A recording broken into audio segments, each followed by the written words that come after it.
자, 이번 시간은 경기 변동으로 들어가도록 하죠. 여러분들. 부동산 경기 변동이 문제 한 문제 정도 배정이 돼요. 부동산 경기 변동. 31회 때는 경기 변동의 특징이 나왔는데요. 자, 올해는 이제 순환 국면하고 그 유형이 나올 가능성이 높습니다. 자, 그러면 책에 보시면요. 부동산 경기는 일반적으로 이제 우리 건축 순환을 얘기를 해요. 건축 순환 중에서 주택 경기 가장 중요한 또 인식으로 잡습니다. 자, 그렇다면 우리 부동산 경기 변동의 특징으로 한번 가볼게요. 특징으로 간다면, 자, 일반 경기가 이렇게 움직입니다. 자, 꼭대기 점을 정점이라고 하고 바닥점을 저점이라고 하거든요. 자, 그러면 일반 경기가 이렇게 움직여서, 자, 경기가 좋다가 또 떨어지죠. 그런데 부동산은 건축 경기가 착공에서 원까지 오래 걸려요. 회복이 느리고 후퇴가 빠릅니다. 자, 그래서 자, 이렇게 정점에 도달한 차가 시간적 갭이 생기죠. 그걸 타선 기간이라고 해요. 걔를 짜서 우리가 타선 기간이 길다. 1년 정도 늦춰지죠. 자, 그래서 첫 번째, 나중에 기본소가 나오면 정점과 정점 사이를 우리가 주기라고 하거든요. 주기가 길고 진폭이라는 건 정점과 꼭대기점과 저점 사이를 얘기합니다. 그래서 우리가 주기가 길고 진폭이 크다고 얘기합니다. 타선기간 때문에 그렇고요. 자, 부동산이라는 자체는 순환국면이 착공에서 원까지 오래 걸리기 때문에 순환국면이 명확하지가 않아요. 지역적 개별 좀 다르기 때문에 항상 국면이 어디요? 규칙적이지 않고 불규칙적으로 움직입니다. 자, 불분명하고요. 또 불명확하죠. 자, 요게 이제 요번에 31회 때 나왔던 질문이었거든요. 그 다음에 세 번째는 항상 회복이라는 것이 지역적, 국지적으로 나타나서, 자, 개별적으로 나타날 수 있죠. 그 다음에 전국적, 강역적으로 확대된다. 일반적이죠. 자, 그래서 우리가 어때요? 그 강남에 가격이 올랐다. 부동산. 그럼 그 지역이 오르고 서울 지역이 오르면 수도권에 또 투기 바람이 듭니다. 전국에도 투기 바람이 되겠죠.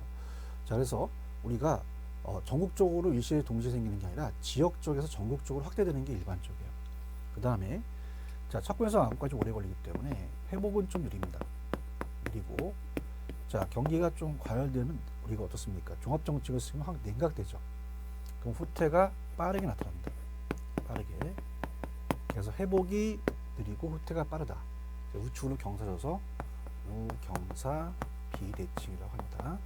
자, 이렇게 해서 그냥 가볍게 보시기 바랍니다. 자, 그럼 책을 볼게요.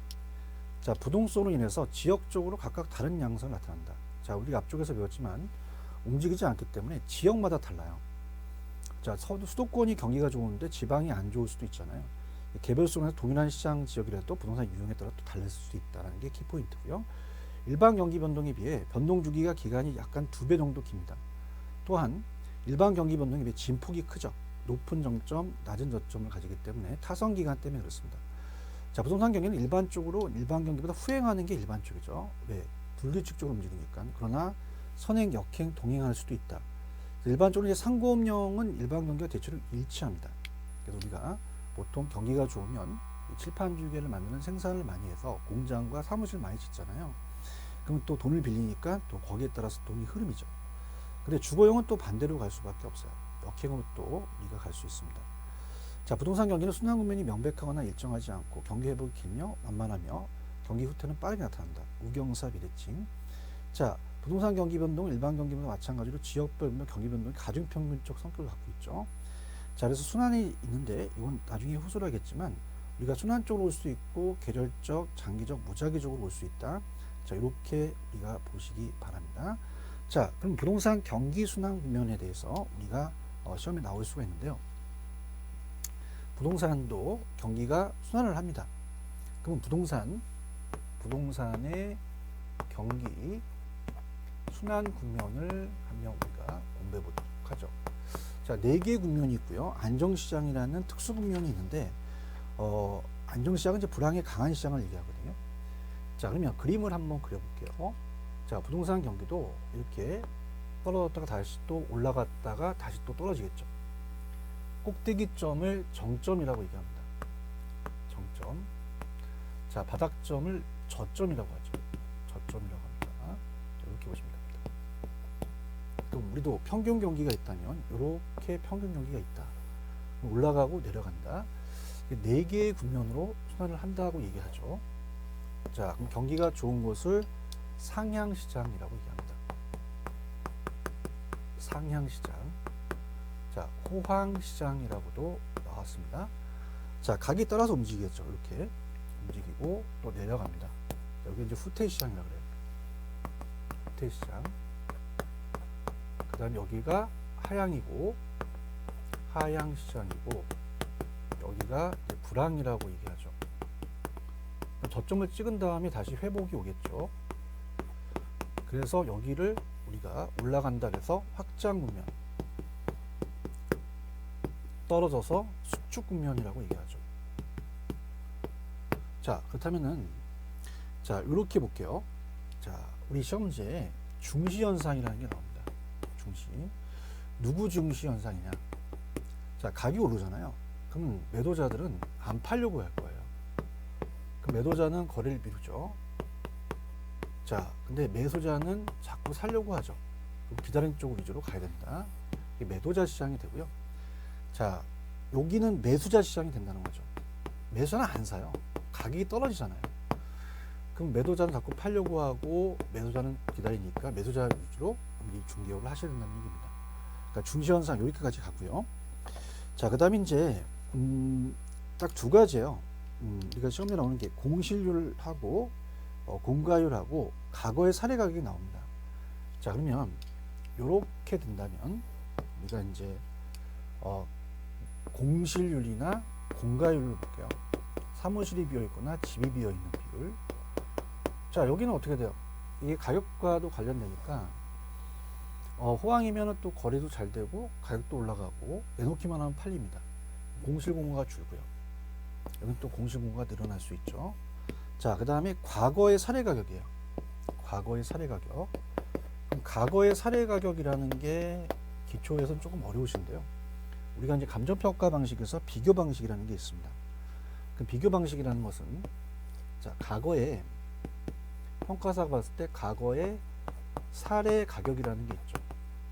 자, 그럼 20억이었다면 지금 평가사가 대상부동산을 평가하려고 그래요. 자, 그러면은 상향시장에서는 과거 사례 가격은 우리가 어떻습니까? 하한가가 되는 거고요. 쭉 내려가면은 과거는 상한선이 된다는 거죠. 이렇게 해서 보는데 약간 편법을 이용하는 건 제가 나중에 기본서 가서 해드리겠습니다. 여기는 이론으로 이제 강하게 가셔야 돼요. 자, 들어가 보도록 하죠. 자, 회복시장입니다. 자, 회복시장은 자, 어떻습니까? 매수에서 매도로 바뀌겠죠. 자, 과거의 사례 가격은 새로운 거래의 하한선이 되겠고요. 거기에 약간씩 증가하고 공실이 작겠죠. 자, 상향시장 갑니다. 매도자 중시죠. 과거의 사례 가격은 새로운 거래의 하한선이 되고 정점에 도달해서 경기가 후퇴할 조짐을 이제 보이죠. 후퇴시장입니다. 매도에서 매수로 바뀌죠. 과거의 사례는 새로운 거래의 반대니까 상한선, 거래가 감소하고 가격이 하락, 공실이 또 증가하겠죠. 반대로. 자, 이렇게 보시면 되고요. 하향시장은 매수자 중시입니다. 그래서 매수자가 중시하고 과거의 사례 가격은 새로운 거래의 상한선, 공실이 증가하며 부동산 소유가 큰 부담이 되겠죠. 자, 이렇게 해서 이제 보시고요. 그 다음에 우리가 자, 이게 4개의 순환 국면이 있다면 자, 특수 국면이라는 안정시장이라는 게 있어요. 안정시장이라는 것은 순환에 의한 국면이 아니라 부동산 고유의 시장을 얘기합니다. 그래서 역세권의 소형 아파트 같은 건 잘 안 떨어지잖아요. 가격이 굉장히 안정돼 있고 가벼운 상승을 하죠. 그래서 안정시장은 오히려 불황에 강한 시장을 얘기합니다. 위치가 좋고 규모가 작은 주택. 자, 부동산 시장에서만 고려되고요. 과거의 사례 가격은 새로운 거래에 신뢰할 수 있는 기준된다. 자, 평가사가 봤을 때 역세권의 소형 아파트는 잘 안 떨어지거든요. 그래서 가장 평가사가 신뢰할 수 있는 기준이 되겠고요. 순환주기와는 무관합니다. 전혀 관련이 없는 건 아니죠. 올라갈 땐 올라가니까. 자, 이렇게 보시고요. 자, 경기 특정 지표라는 것은 우리가 그렇게 출제 빈도가 높지는 않아요. 그래서 자, 어떤 것들만 있는 것만 볼게요. 부동산 경기의 측정 지표입니다. 부동산 경기의 측정 지표를 본다면 3대 측정 지표가 앞에 기억이 들어가요. 자, 건축량, 거래량, 가격 변동이거든요. 자, 그러면 건축의 양이라는 것은 건축의 양은 건축의 이제 생산량을 얘기를 합니다. 자, 이게 늘어난다는 건 공급 지표로서 공급이 늘어나는 거고요. 자, 거래량이라는 것은 주택의 소비량을 얘기를 해요. 수요가 늘어나는 거고요. 하지만 수요 공급이 늘어나지만 가격도 올라줘야 되니까 가격 변동은 보조 지표로 또 사용을 하게 됩니다. 그래서 경기의 3대 측정 지표, 건축량, 거래량, 가격 변동인데, 자, 단순 지표가 아니라 여러 가지 종합적인 게 좋겠죠. 자, 이렇게 해서 마무리 하시고요. 그 다음 마지막 부동산 경기 변동의 유형이 출제가 됩니다. 자, 경기 변동이요, 이렇게 순환을 해요. 근데 순환을 하지만 계절적으로 오는 경우도 있고요. 자, 우리가 또 장기적, 추세적으로 올 수도 있고요. 그 다음 무작위적으로 예측하지 못한 코로나라든지 아니면 IMF가 터진다든지 이런 것들이 이제 우리가 경기 유형에 또 들어간다는 얘기죠. 자, 그래서 출제 빈도가 높은 거는 자, 이제 5번 부동산 경기 변동의 유형입니다. 자, 그러면 부동산 경기 변동의 유형을 보면 우리가 이제 순계추무다 이렇게 암기를 하시는데요. 자, 순환적이라는 건 경기가 순환을 한다는 얘기예요. 그래서 순환적 변동으로 보통 우리가 회복부터 나오거든요. 회상 후하로 우리가 시험 문제 많이 출제가 됐습니다. 그럼 회복 다음에 상향이 오고요. 다시 이제 후퇴가 오는데 중요한 거는 자, 꼭대기에 정점을 찍어서 5월에 정점을 찍고 후퇴하기 시작한다면 이거는 순환적을 체크하셔야 됩니다. 그 다음에 또 하향이 오죠. 다시 회복이 온다. 저점을 찍는다. 정점과 저점이 들어가면 순환적이에요. 그러니까 순환적은 순차적으로 반복을 해서 국면별로 건축 관행의 전년 동기 대비 증가율이 지난 5월을 정점을 해서 후퇴한다. 그럼 이건 순환입니다. 자, 그런데 계절적은 달라요. 계절적이라는 것은 1년 단위로 반복을 합니다. 자, 그래서 반복적으로 계절마다 온다는 거죠. 봄과 가을은요, 이사철이니까 거래가 활발한데, 자, 우리가 어때요? 겨울방학이라든지 여름방학 때는 대체적으로 그 대학교 근처에 원룸에 공실이 생길 수도 있잖아요. 이건 계절입니다. 그 다음에 시험 문제 나왔던 게 어때요? 이 12월 달마다 허가량이 감소한다는 것은 매년 그 월이 되자마자 추우니까 또 감소하게 되겠고, 방을 주기로 대학교 주변에 원룸이 공세 증가하는 것도 계절에 대한 반복입니다. 자, 이건 계절적 찍으셔야 돼요. 그 다음에 추세적이라는 것은 장기적이라는 건데요. 우리가 지속적으로 나왔었어요. 지속적으로. 경제 성장으로 지속적으로 건축량이 지속적으로 증가되고 있다. 이렇게 해서 장기적으로 이렇게 가더라. 그 다음에 무작위적이 중요하죠. 무작위적은 예기치 못한다는 겁니다. 예기치 못한다. 자, 그래서 불규칙적이라고 하는데 어떤 경우냐면 비순환적이라고 하는데 정책이 어떠한 정책을 쓸지, 그 다음에 지진이라든지 이런 건 예측하기 힘들잖아요. 노동자 파업이라든지 거품 가격에 대한 자연재해라든지 또 코로나19, 우리가 코로나19 같은 것도 예측이 어렵죠. 그래서 이런 것들을 보시기 바랍니다. 자, 여기까지 하시면 여러분이 어떤 입문서 과정에선 충분히 경기 변동은 어느 정도 요 안에서 출제가 될 것이다. 이렇게 보고요. 자, 그러면 다음 시간 우리가 부동산 시장론으로 가겠습니다. 자, 부동산 시장론은 문제가 나온다면은 시장에 대해선 주택 시장이 나옵니다. 주택 시장의 유량과 저량. 그다음에 이제 시험 문제 나오는 게 효율적 시장이라는 게 잘 떠요. 주택 시장의 여러 가정. 그래서 우리가 출제 빈도가 높은 순으로 우리가 기초소에 넣어놨어요. 자, 그렇다면 주택 시장에 대해서 우리가 저량, 유량이라는 걸 우리가 다시 한번 보도록 하죠. 자, 앞쪽에서 제가 유량과 저량은 시장 파트에서 후순한다고 말씀드렸죠. 자, 말씀드리겠습니다. 유량과 저량을 이제 한번 보겠습니다. 유량과 저량. 자, 그래서 이것도 약간 편법이 있지만은 기초소에서는 그냥 이해만 먼저 하세요. 자, 유량이라는 거는 앞서서 제가 갑순이가 사과를 100개 먹는다, 많이 먹는다, 적게 먹는다, 기간에 따라 틀려요. 그래서 이거는 그 양을 측정할 때 경제학에서 일정 기간을 명시하는 거죠. 자, 강물이 흐르죠. 그래서 우리가 플로우라는 표현을 씁니다. 자, 근데 저수지할 때 저자가 일정 시점마다 그 양을 명시하라는 거예요. 현재 존재하는 현재의 특정 지표를 얘기하죠. 스탁이라고 얘기를 하거든요. 자, 그렇다면 가장 출제 빈도가 높은 게 소득이에요. 갑돌이가 1,000만 원이 연소득이다. 그럼 연소득 1,000만 원이면 와이프가 싫어하죠. 월은 좋아하고 하루는 너무 좋아하죠. 근데 자산이라는 건 지금 축적된 양을 얘기하거든요. 자, 이렇게까지. 그 다음에 이제 더 이상 나가겠지만, 자, 여기서는 그냥 제가 재고하고 신규만 얘기를 하겠습니다. 자, 더하면 더 우리가 심화가 되거든요. 재고와 신규 주택을 말씀드리는 거는 주택 시장에 유량저량이 있다는 얘기예요. 자, 그러면 A 지역에 지금 100채가 현재 존재하는 양입니다. 그럼 여러분들이 현재 존재하는 양은 기존에 지어준 주택이죠. 우리가 재고주택, 기존 주택을 얘기합니다. 이미 지어져 있는 주택.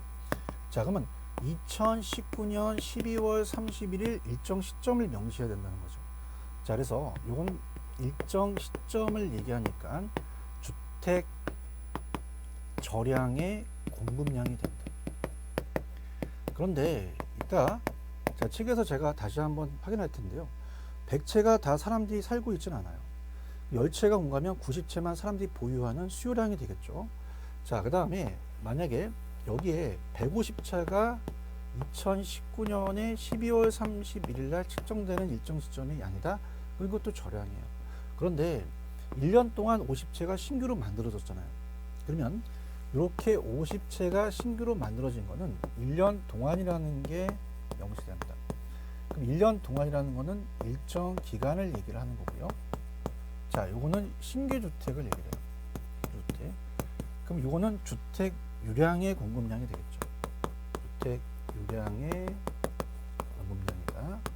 이렇게 봅니다. 자, 그렇다면은 자, 주택이라는 건 신규와 재고주택이 있다. 이렇게 보고요. 특히 단기는 기간이 너무 짧기 때문에 신축이 어려워요. 단기양은 저량이고 장기는 유량이다. 이렇게 가시는 거죠. 자, 그러면 주택 저량의 주택 유량 볼게요. 부동산과 같이 단기적으로 공급이 잘 이루어지지 않죠. 공급이 제한됐기 때문에 유량 물론 저량도 같이 분석해야 된다. 그럼 주택 저량은 일정 시점의 시장에 존재하는 주택의 물리적량을 얘기하고 일정 시점의 수요자를 보유하고자 하는 주택의 양이다. 예제가 중요합니다. 만약에 지금 현재 1,000만 세대가 있어요. 그럼 주택 저량의 공급량 중에서 10만 채가 공가면 990만 채만 사람들이 살고 있죠. 그럼 저량의 수요량이 990만이에요. 자, 그 다음에 주택 유량이라는 것은 기간이죠. 주택 유량의 공급량은 일정 기간 동안 공급자들이 공급하고자 하는 주택의 양이고 수요량이라는 것은 수요자들이 보유하고자 하는 주택의 양이 되겠죠. 자, 그러면 작년 1년 동안이 기간이잖아요.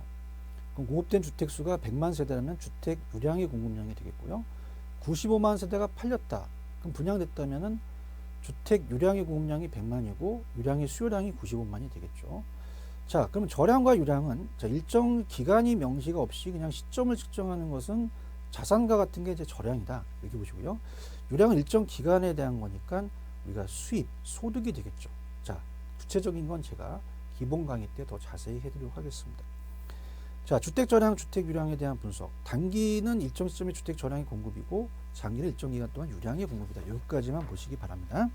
자, 다음에는 시험에 또 출제 빈도가 높은 게 주택의 여가 현상과 주거 분리예요. 자, 그래서 여기도 별표 3개짜리입니다. 자, 그래서 자, 우리 시험 문제 나오는 게 좀 전에 경기 변동도 별표 3개짜리고 자, 시험은 이제 유량 저량보다는 유량 저량이 올해 나왔는데 그냥 유량 저량만 이제 물어봤기 때문에 주택 시장에서는 가장 유력한 거는 주택 시장의 여가 가정과 주거 분리예요. 여기를 이제 잡으세요. 자, 그러면 들어가 볼게요. 주택 시장의 여가 가정을 보겠습니다. 자, 이 주택은 새 주택만이 아니라 나중에 헌주택도 해서 다시 재개발되겠죠. 자, 그렇다면은 자, 이렇게 반짝반짝 별이 빛나는 거는 고가주택이 됩니다. 고가주택이 되겠고요. 고소득층이죠. 자, 이렇게 금이 많이 간 거는 저가주택이 되겠죠. 자, 그러면 이렇습니다. 갑이 고득인데 우리가 이제 이 뭐 재건축 재개발하게 되면 그 분담금이라는 게 나가잖아요. 계량 비용이 너무 많이 들어가면 계량을 안 하거든요. 그럼 얘가 얘한테 팔아버려요. 이 주택이 고가 노소층이 저소층으로 떨어져서 하향여가가 발생한다고 얘기를 해요. 하향여가. 그럼 나중에는 이제 재개발 재건축 되면은 어떻게 돼요? 저가주택이 또 고가주택으로 올라가죠. 내려가는 건 다운, 올라가는 건 업이니까 우리가 다운이고 업이니까 업그레이드 이렇게 해야 가세요. 상향은 업그레이드다. 상향여가가 되는 거죠. 자, 항상 또 순환을 하겠죠. 순환 과정이라고 얘기하고요. 이건 항상 공가라는 게 필요합니다. 집이 비어 있으면 이사를 갈 수도 있잖아요. 공가가 또 여가 과정의 중요한 구성 요소로 되겠고요. 자, 주택시장의 여가 과정은 굉장히 긍정적으로 바라봐야 돼요. 왜냐하면 주택이 새 주택으로 바뀌고요. 또 많은 주택이 저가 주택으로 가니까 또 저소층에 대한 주택에 대한 것이 효율적인 배분이 되겠죠. 자, 그럼 들어가 볼까요? 주택 순환 현상 또는 과정이라고 한다. 주택의 질적 변화와 가구 이동을 인해서 침입 계승은 이제 들어가는 걸 침입이고 바뀌는 건 계승이라고 하거든요. 자, 그러면 주택의 소득 계층에 따라 상하로 이동하는 현상을 주택의 여가 현상이라고 얘기를 해요. 그러면 하향 여가는 뭘까요? 상위 계층이 가구 이동 발생해서 공가를 하위 계층의 사용으로 전환되는 거죠. 그 다음에 특히 하향 여가는 저소득에 대한 주택 보증금 주고 소득이 증가하면 저가주택 수요가 증가합니다. 자, 그러면 저가주택이라는 자체는 소득이 낮아서 그래요. 그럼 정부 입장에서는 정부가 보조를 해주거든요. 그럼 실제 소득이 증가하니까 그만큼 주택을 살 수 있죠. 그럼 저가주택 수요가 증가해야지만 하향합니다. 저가 증가 하향 이렇게 암기하세요. 자, 그런데 반대로 우리가 이제 상향 여가가 있지만 주택의 여가 현상은 주거의 질을 개선하고 또 이러한 또 주택의 내구성을 증대시켜 결과적으로 주택 공급량을 또 증가시키는 기여를 하겠죠. 자, 상향이 됩니다. 하위 계층의 가구 이동으로 인한 공가를 상위 계층으로 사용되는 거죠. 주로 재개발되는 경우가 이런 거죠. 그럼 상향은 어때요? 업그레이드가 됐으니까 그 지역의 소득이 증가해서 오히려 저가주택 수요가 감소됐을 때 발생하겠죠. 자, 이렇게 가져가시면 되고요. 자, 그 다음에 주거 분리로 한번 가보겠습니다. 주거 분리.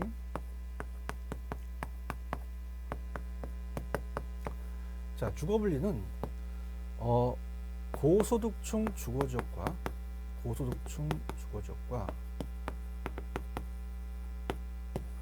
그 다음에 경계지역에 의해서 저소득층 주거지역이 이렇게 나눠지는 거예요. 이걸 주거분리라고 합니다. 그래서 자, 이건 도시 전체에서만 발생되는 게 아니라 도시 전체가 아니라 인근 지역에서 발생이 되거든요. 인근 지역. 자, 그러면 상향여가 하향여가 과정에서 이런 일이 벌어지죠. 자, 들어볼까요? 자, 원래 여기가 고소득층이 살고 있었습니다. 근데 금이 가서 계량 비용이 들어가요. 그러면 계량 비용이 너무 많이 들어간다는 거죠. 계량 비용이 한 3억 들어가는데 주택의 가치의 상승분은 1억밖에 안 하면 계량 안 합니다. 떠나죠. 그러면 저소득층이 들어옵니다. 자, 이질적인 요소가 들어온 거를 침입이라고 얘기를 하죠. 침입. 그럼 나중에는 아예 저소득층으로 아예 바뀔 수도 있어요. 아까 계승 또는 우리가 천이라고 하거든요. 자, 이건 어떻게 됩니까? 하향여가가 되겠죠. 하향여가가 돼서 가정의 하향여가가 돼서 이제 저소득층을 낳겠더라 이렇게 되는 겁니다. 자, 그럼 이 주에 계량 비용이 많이 들어가니까 계조수는 안 하니까 쓰레기 매립장에 들어오는 부의 회복가가 발생을 하겠고요.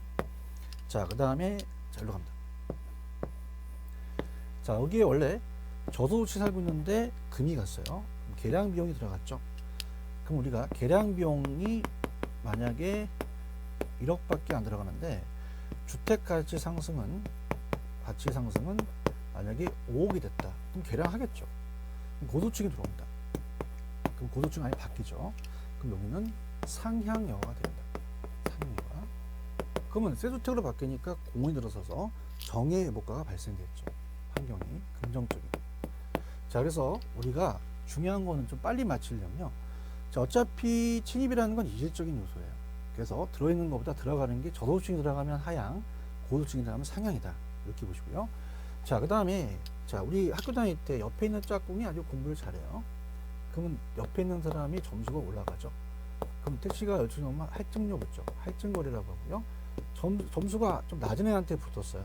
그럼 할인되겠죠. 이런 할증과 할인거래도 나타날 수 있다는 거죠. 자, 그래서 가볼게요. 자, 주거 분리라는 거는 도시에서 고도층 주거지역과 저소득층 주거지역이 서로 분리되는 겁니다. 그럼 주거 분리 현상은 도시 전체가 아니라 인근 지역에서 발생되겠고요. 주거 분리 현상이 나타나는 이유는 수도내에 투입되는 비용과 수도내 주택가치 상승을 비교해서 의사결정을 해요. 그럼 여러분 생각하실 때 고급 주택 지역의 수도내 가치 상승이 크다. 그럼 수선을 하죠. 고도층이 들어와서 상향화가 돼서 고도층 지역으로 바뀌겠고요. 자, 그 다음 저급주택의 수도내 가치 상승보다 투입 비용이 많아요. 수선 안 하죠. 고도층이 침입해서 하향화가 돼서 저층 지역으로 바뀌겠죠. 자, 고도층 주거지역은 계속 고급으로, 저급은 계속 저급으로 남게 됩니다. 자, 이렇게 되면은 고도층 주거지역과 인접한 저도층 주택은 할증이 되겠고요. 저도층 주거지역과 인접한 고도층은 할인이 되겠죠. 자, 불량주택이라는 자체는요. 자, 이렇게 저가주택이라는 것이 불량주택이긴 해요. 굉장히 열악해서 주거환경이 열악하기 때문에 우리가 판자집 같은 걸 얘기하죠. 근데 이거는 소득이 낮기 때문에 저소득층들이 자기가 원해서 샀기 때문에 자원이 효율적으로 배분된 거지 시장의 실패라고 그러면 안 됩니다. 자, 이건 소득의 문제가 되겠죠. 자, 이렇게까지만 보시고요. 자, 그 다음에 이제 색다른 걸 이제 배우시겠는데요. 효율적 시장입니다. 자, 효율적 시장도 별표 3개 치시기 바랍니다. 자, 그래서 이 효율적 시장은 우리가 주식 시장에서 따왔어요. 자, 주식이 어떻습니까? 이 사실이든 아니든 그 정보가 시장 가치에 반영되는 게 굉장히 빠르거든요. 그러면 이 효율적 시장이라는 거는 새로운 정보가 얼마나 빠르게 가치에 반영되는가를 시장의 효율성이라고 얘기하며, 그 새로운 정보가 지체 없이 시장 가치에 반영되는 시장은 효율적 시장이라고 그래요. 자, 그러면 우리가 부동산 가치는 장래에 기대되는 편익을 현재 가치로 환원한다고 나중에 배우실 텐데, 어떤 정보에 의해서 미래 기대치가 바뀌면 미래의 가치가 변동하는 것이 아니라 현재 가치가 즉각 변동하는 것이죠. 자, 예를 들어서 특정 지역에 4년 후에 신도시가 개발된다는 정보가 발표되면 그 4년 후에 가치가 상승하는 것이 아니라 지금 즉시 가격이 올라가 버려요. 이걸 효율적 시장이라고 얘기를 합니다. 자, 그러면 효율적 시장은 주식 시장에서 따왔기 때문에 우리가 한번 공부해 보도록 하죠. 자, 효율적 시장이 출제 빈도가 높습니다. 잘 가져가셔야 돼요. 효율적 시장 들어가죠. 갑니다. 효율적 시장. 자, 효율적 시장은 주식 시장에서 따왔다. 그러면 효율적 시장에 대해서 우리가 공부해 보죠. 자, 부동산도요. 만약에 여기에 3번 출구가 전철이 뚫리게 되면 내 부동산에 3년 있다가 뚫린대요. 그럼 지금 즉시 오르겠죠. 그럼 정보가 거기 보듯이 즉시 지체 없이 즉시 부동산 가치에 반영되는 시장을 얘기해요. 자, 그렇다면 그 정보가 세 가지 정보가 있습니다. 자, 약성효율적 시장은 과거만 반영이 되고요. 그 다음에 중강성은 과거와 현재 공표된 정보죠. 그 다음에 강성이라는 것은 다 반영됐죠. 과거, 현재, 미래가 다 반영됐기 때문에 공표된 것이든 공표되지 않은 것이든 다 반영된 시장을 강성이라고 합니다. 자, 그럼 대부분 이제 우리가 중강성이에요. 강성은 이론적이죠. 이론상이라고 볼 수 있습니다. 보통 우리가 부동산도 핸드폰을 갖고 계시면 과거와 현재까지 반영되는 거죠. 그래서 용어 정리가 나오는데, 과거의 데이터를 분석하는 것을 기술적 분석이라고 그래요. 그럼 기술적이라는 것은 과거의 데이터를 분석하게 되면 기술이 들어가거든요. 과거의 자료를 토대로 시장가치 변동을 분석합니다. 자, 그럼 기본적 분석은 뭐냐면 과거와 현재를 가지고 어떤 회사의 영업실적이라든지 사업계획 등과 같은 공표된 사실을 토대로 시장가치 변동을 분석합니다. 자, 이걸 우리가 기본적이라고 하죠. 자, 그렇다면은 이렇게 한번 잡아볼게요. 자, 밑에 가시면은 어떤 새로운 정보가 지체 없이 가치에 즉각 반영되는 시장을 효율적 시장이라고 하고, 약성, 중강성, 강성이라고 얘기하는데, 자, 박스에 보시면은, 자, 우리가 그 초과이윤이라는 게 있어요. 자, 그래서 누구나 얻을 수 있는 이윤이 정상이윤이고 더 얻을 수 있는 이윤이 초과이윤이거든요. 자, 그러면 만약에 자, 여기는 정상이윤만 얻는다. 그러니까 은행이자 같은 게 이제 정상이윤이에요. 은행이자보다 더 얻었다. 그러면 초과이윤이 되겠죠. 자, 그럼 가볼까요? 자, 박스를 한번 보겠습니다. 약성효율적 시장입니다. 약성효율적 시장은 과거의 정보로 기술적 분석을 하게 되면 이 안에서는 정상이윤만 얻죠. 초과는 얻을 수 없습니다. 근데 초과를 얻을 수 있는 경우는 현재 정보와 미래 정보를 가지면 가능하겠지만, 자, 이런 시장도 없기 때문에 아직은 시험에 안 나왔어요. 그럼 제가 대부분 중강성이라고 말씀드렸죠. 그럼 중강성 효율적 시장은 과거가 아니라 현재 공표된 기본적 분석을 하죠. 그럼 여기까지는 정상이 먹고 초과는 얻을 수 없습니다. 근데 미래의 정보를 누가 캐와서 얻는다면 초과는 누릴 수 있다. 근데 강성은 완전 경쟁과 잘 부합하기 때문에 현실이 아니라 이론상입니다. 그래서 과거 현재 아무것도 반영되지 않기 때문에 초과는 얻을 수가 없죠. 그래서 우리가 들어가 볼게요. 자, 위에 약성효 쪽입니다. 약성효 쪽 시장은 시장 참여 모두 기술적 분석을 하고 있다고 가정하기 때문에 가치에 대한 과거의 역사적 자료를 분석해서는 초과에는 획득할 수 없고요. 중강성은 모든 기본적 분석, 공표된 사실을 토대로 시장 가치 변동을 분석하기 때문에 기본적 분석을 하여 투자를 하더라도 정상 이상의 수익을 얻을 수 없습니다. 강성은 어떻습니까? 자, 시장은 공표된 것이든 공표되지 않은 것이든 어떠한 정보도 이미 시장 가치에 다 반영됐기 때문에 어느 누구가 어떠한 정보를 이용하더라도 시장 참여자는 다른 사람보다 우수한 정보를 초과에는 획득할 수가 없죠. 자, 그래서 밑에 우리 그 중요 표시를 가시면 부동산 시장은 대부분 중강성 효율적 시장에 들어갑니다. 그래서 미래 정보를 이용해서 초과이익을 누릴 수 있는 시장이에요. 강성은 현실이 아니라 이론이기 때문에 진정한 의미의 효율적 시장이라고 하지만 또 완전 경쟁과 가장 부합한 이론상 이론이다. 이렇게 해서 가져가시기 바랍니다.